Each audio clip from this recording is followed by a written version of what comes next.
प्राचीन समय की बात है। किसी गांव में एक राजा रहता था। उस राजा के पास सब कुछ था। बेशुमार दौलत थी, अच्छी प्रजा थी जो उसका ख्याल रखती थी, उसके आदेशों का पालन किया करती थी और वह भी अपनी प्रजा का खूब ध्यान रखा करता था।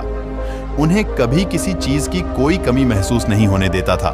कहने को तो उस राजा के पास सब कुछ था, किसी चीज की कोई कमी नहीं थी, लेकिन उसका मन कभी किसी एक काम पर नहीं टिक पाता था। वह जब भी किसी भी चीज को करने का प्रयास करता तो उसका ध्यान कहीं भटक जाता। इस चीज को लेकर वह बहुत चिंतित रहता था। कई बार वह अपने बगल के राज्य के राजाओं से भी मिला था और सभी ने उसे अलग अलग राय दी थी। सभी ने उसे अलग अलग तरीके बताए थे। जो भी तरीके उस राजा ने सुना, उन तरीकों को अपने जीवन में अपनाया, लेकिन उन उपायों से उसे कोई लाभ न मिला, जिसके कारण वह हमेशा चिंतित रहता, परेशान रहता। कई बार तो रातों को उसे नींद भी नहीं आती और वह केवल करवटें बदलता रहता। एक दिन राजा के कानों तक एक बात पहुंची कि उसके राज्य में एक ऐसा असाधारण व्यक्ति है जिसके शब्द अनमोल है, जिसके एक एक शब्द में जीवन का रहस्य छुपा है, जीवन का सत्य छुपा है। और उस व्यक्ति से मिलने के लिए लोग दूर दूर से आते हैं, क्योंकि हर व्यक्ति की समस्या का समाधान वह बहुत ही सरलता और आसानी से करता है। यह बात सुनकर राजा बहुत प्रसन्न हुआ। उसे लगा कि अब उसके सवालों का जवाब उसे मिल जाएगा। इतनी तारीफ सुनकर राजा ने यह तय किया कि वह तुरंत ही जाकर उस व्यक्ति से मिलेंगे और उसे यह भी पता चल जाएगा कि जो लोग उनकी इतनी तारीफ कर रहे हैं क्या वह सच है या नहीं। अगले दिन सुबह सुबह वह राजा उस व्यक्ति से मिलने के लिए निकल गया। रास्ता कुछ ज्यादा ही लंबा था, जिस कारण राजा ने बीच रास्ते में आराम किया। वहां पर उपस्थित हर कोई उस व्यक्ति के बारे में जानता था। जब राजा ने उनसे उस व्यक्ति के बारे में पूछा तो वे लोग उस असाधारण व्यक्ति की खूब तारीफ कर रहे थे। तभी राजा ने सोचा कि लगता है यह व्यक्ति बहुत बुद्धिमान है, बहुत ज्ञानी होगा और प्रभावशाली व्यक्ति होगा, अन्यथा हर कोई उसकी इतनी तारीफ नहीं करता। जरूर ही उस व्यक्ति में ऐसी कोई बात अवश्य है जिसके कारण हर कोई उन्हें जानता है और उनकी तारीफ कर रहा है। उस व्यक्ति की तारीफ सुनकर राजा के मन में उस व्यक्ति से मिलने की उत्सुकता और अधिक हो गई। अब वह राजा जल्द से जल्द उस व्यक्ति से मिलना चाहता था, जिसके कारण वह आगे का सफर तय करना शुरू कर देता है। जैसे तैसे राजा उस व्यक्ति के आश्रम पहुंचा, पर आश्रम में उसे कोई नजर नहीं आया। आश्रम के पीछे एक छोटा सा बगीचा था। जब राजा वहां पहुंचा तो उसने देखा कि एक माली बगीचे में काम कर रहा था। उसका पूरा शरीर मिट्टी से लटपट, पैरों में कोई चप्पल नहीं थी। इसको देखकर राजा ने माली से कहा, सुनिए महोदय, इस आश्रम के मालिक कहाँ हैं? मैं उनसे मिलने आया। इस पर वह माली जवाब देते हुए कहता है, श्रीमान आप अंदर बैठिए, मैं उन्हें बुलाता हूं, वह जल्द ही आपसे मिलेंगे। माली की यह बात सुनकर राजा अंदर कुटिया में जाकर बैठ गया और उस असाधारण व्यक्ति के आने का इंतजार करने लगा। कुछ देर प्रतीक्षा करने के बाद जब असाधारण व्यक्ति उस राजा के सामने पहुंचा, उसने देखा कि यह तो वही व्यक्ति है जो बगीचे में काम कर रहा था। राजा ने उन्हें नमस्कार किया और बहुत हैरानी से कहा, अरे आप तो वही माली है जो बाहर बगीचे में काम कर रहे थे। लेकिन अब की बार तो माली एक बौद्ध भिक्षु के रूप में आया था।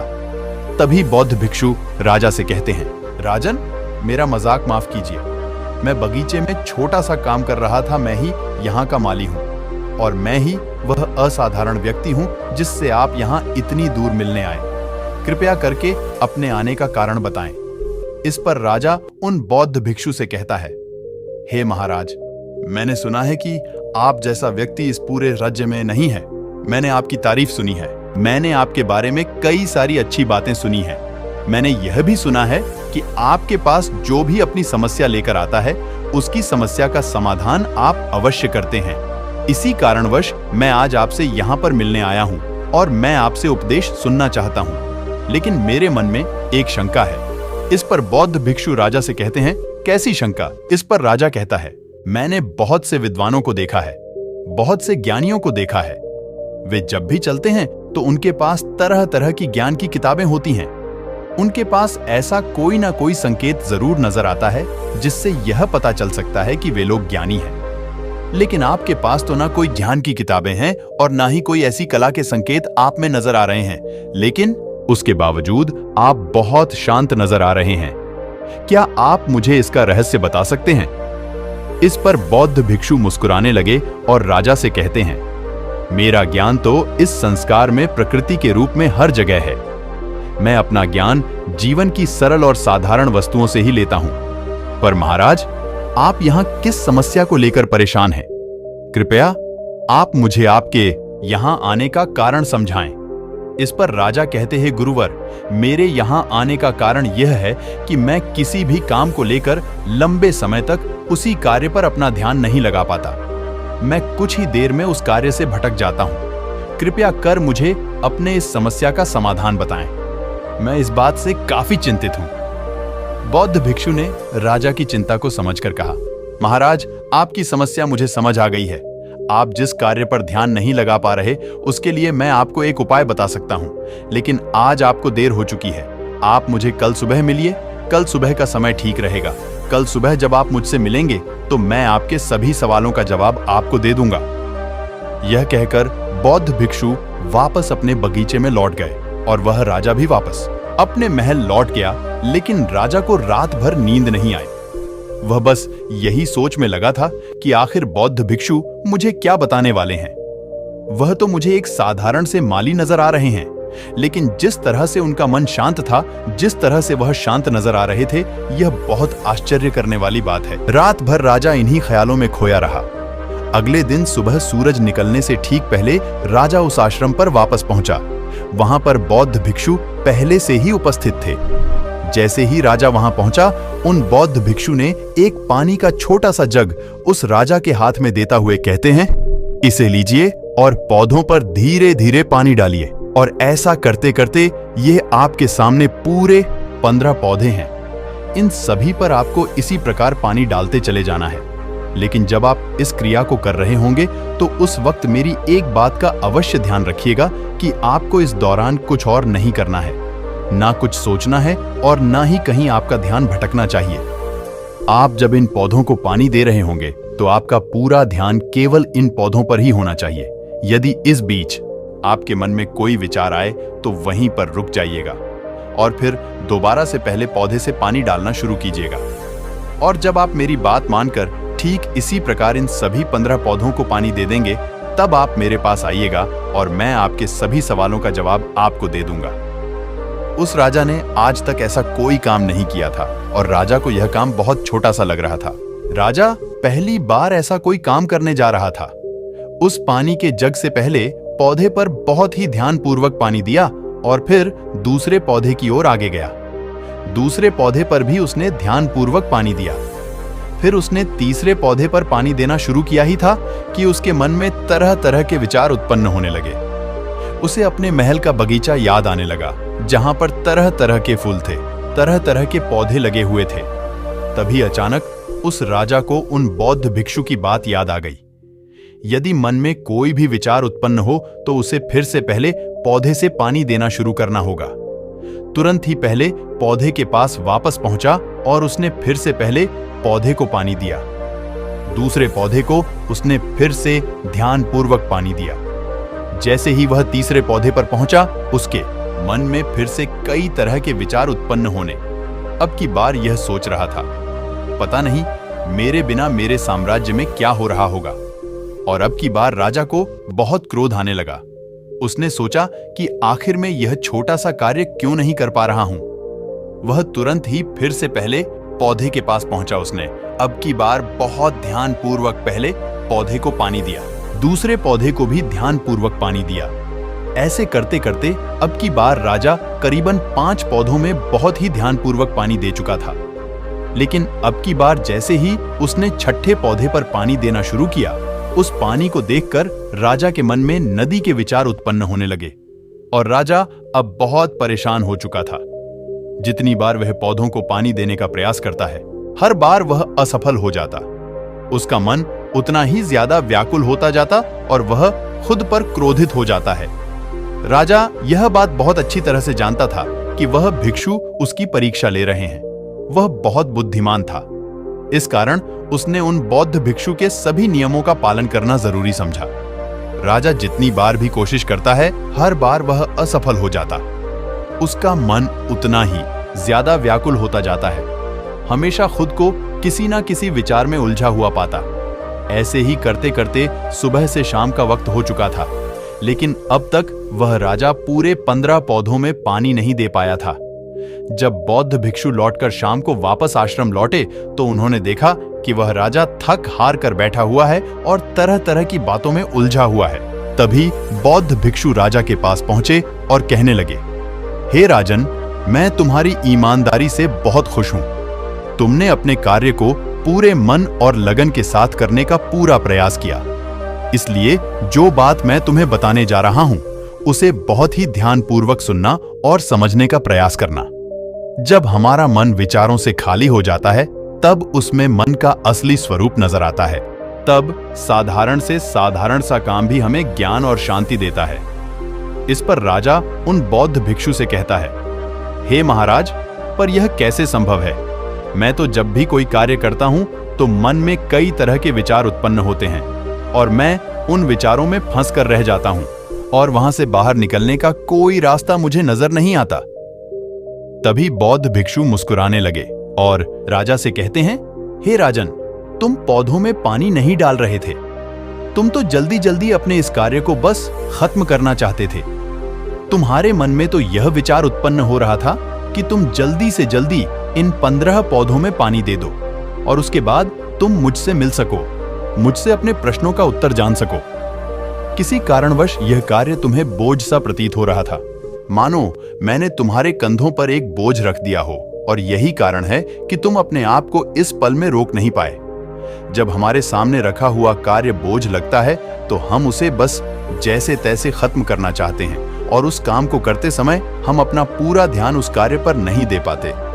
किंतु अगर तुम इस पल के महत्व को समझ पाते, इसके महत्व को महत्व दे पाते और केवल पौधों और पानी पर ध्यान देते तो तुम्हें कोई भी विचार परेशान नहीं कर पाते। इस पर राजा कहता है, हे महाराज, मुझे आपकी यह बात समझ में आ रही है कि मैं जल्दी जल्दी इस कार्य को खत्म करके आपसे मिलना चाहता था, जिस कारण मेरा मन इस कार्य में पूरी तरह से नहीं लग सका। लेकिन यह एक पल है जो हम जी रहे हैं, उस पल में रहना बहुत कठिन है क्या? मुझे इसके लिए कोई तपस्या या तप करना होगा।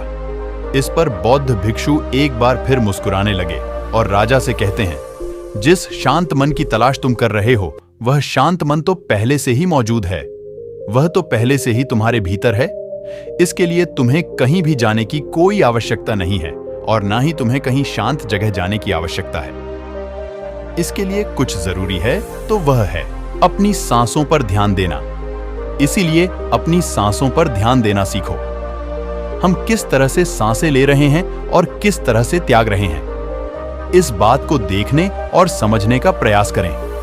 तब तुम्हें यह समझ में आ जाएगा कि तुम्हारा शांत मन तो तुम्हारी सांसों के साथ ही बना हुआ है। उसके बाद तुम चाहो तो कोई भी कार्य करते वक्त भी अपनी सांसों पर ध्यान दे सकते हो। जब तुम कहीं चल रहे हो, कोई ऐसा कार्य कर रहे हो, तो तुम्हें अपनी सांसों पर ध्यान देना चाहिए, या कोई भी ऐसी क्रिया जो तुम्हें वर्तमान से बांधे रखें। इसका एक और तरीका है, 2-4 मिनट अपने आसपास की प्रकृति पर गौर करो। देखो कि क्या चल रहा है तुम्हारे आसपास। इससे तुम वर्तमान में आ जाओगे। फिर तुम अपना कार्य को जल्दी जल्दी बस यूं ही खत्म नहीं करके उसे पूरे मन से करने का प्रयास करो, जिससे तुम्हारा मन एकाग्र होगा। और जब तुम्हारा मन एकाग्र होगा तो तुम चाहे कोई भी कार्य क्यों ना करो, फिर चाहे वह छोटा हो या बड़ा, तुम्हारा मन उसमें पूरी तरह से विलीन हो जाएगा और वह कार्य ही तुम्हें शांति और ज्ञान भी प्रदान करेगा। ऐसे समय पर हमारे मन में किसी प्रकार के कोई विचार उत्पन्न नहीं हो पाते, और जब हम ऐसा करते हैं तो कर्ता और कर्म एक हो जाते हैं और हमारे भीतर की जो शांति है वह प्रकट होने लगती है। हम उसमें मग्न हो जाते हैं। इसे तुम चाहे तो आनंद कह सकते हो या फिर वर्तमान में जीना कह सकते हो, और यह अवस्था सरलता से प्राप्त भी कर सकते हो। बस तुम्हें केवल अभ्यास करना होगा। बौद्ध भिक्षु राजा से कहते हैं, जो मन मुश्किलों में शांत रहता है, मुश्किलों से भागता नहीं है, केवल सचेत रहता है, वह मन हर परेशानी को पार कर सकता है, हर दुविधा से बाहर निकल सकता है। राजा को उन बौद्ध भिक्षु की यह सारी बातें समझ में आ चुकी थी। उसने उन बौद्ध भिक्षु को प्रणाम किया और वहां से वापस वह अपने राजमहल लौट आया। उसने अपनी सांसों पर ध्यान देना शुरू किया और धीरे धीरे इस निरंतर अभ्यास के कारण वह अपने हर कार्य को ध्यान और मन लगाकर किया करता था, जिससे उसे असीम शांति मिलती थी और वह छोटे छोटे कार्यों से भी ज्ञान प्राप्त कर लेता था। इसलिए दोस्तों, कभी किसी कार्य को बोझ मानकर मत कीजिए, क्योंकि यदि आप उसे बोझ मानेंगे तो जल्दी से जल्दी उसे आप अपने ऊपर से उतारने का प्रयास करेंगे, अर्थात उसे जल्दी जल्दी खत्म करने का प्रयास करेंगे। लेकिन इस प्रयास के दौरान आप जो भी कार्य करेंगे वह पूरे मन और लगन से नहीं हो पाएगा, और ऐसे में आप उस कार्य को जो अंजाम देना चाहते हैं, हो सकता है कि आप उसे अंजाम भी ना दे सके, और इसी कारणवश आपके मन में तनाव भी पैदा हो जाता है।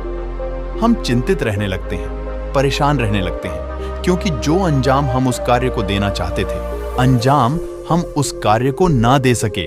और हम में से अधिकांश लोग यही गलतियां करते हैं। जब उन्हें कोई कार्य सौंपा जाता है तो वह उस कार्य को करने का प्रयास तो करते हैं, लेकिन वह चाहते हैं कि वह कार्य कितनी जल्दी खत्म हो जाए, और वह उस कार्य को करते वक्त अपने आप को वहां नहीं रख पाते, बल्कि उनका मन तो कहीं और ही भटकता रहता है, जिससे हमारा मन हम पर हावी होने लगता है। हमें तरह तरह के विचार दिखाता है और हम उन विचारों में डूबते चले जाते हैं। हम उन विचारों में फंसते चले जाते हैं और फिर वहां से हमें निकलने का कोई रास्ता नजर नहीं आता, जिससे हमारे मन में तनाव पैदा होने लगता है। हम बहुत परेशान रहने लगते हैं। हम चाहकर भी किसी कार्य को नहीं कर पाते, और जो कार्य हमें वर्तमान की ओर ले जा सकता था, उस दरवाजे को हम खुद ही बंद कर देते हैं, क्योंकि वह कार्य हमें बोझ लगने लगता है। इसलिए जब भी आप कोई कार्य शुरू करना चाहते हैं तो उससे पहले अपना पूरा ध्यान अपनी सांसों पर केंद्रित करें, और फिर आप चाहे तो अपने काम के दौरान भी अपनी सांसों पर अपना ध्यान लगाए रख सकते हैं। और यही सांस का जो ध्यान है, यह आपके काम के ध्यान में परिवर्तित हो जाएगा, और इस कार्य में जो भी कठिनाइयां उत्पन्न हो रही हैं, उसे आप पल भर में सुलझा देंगे। फिर चाहे कैसी भी विपरीत परिस्थितियां आपके सामने क्यों ना आ जाएं, आप उस कार्य को पूरे मन और लगन के साथ पूरा करके ही रहेंगे।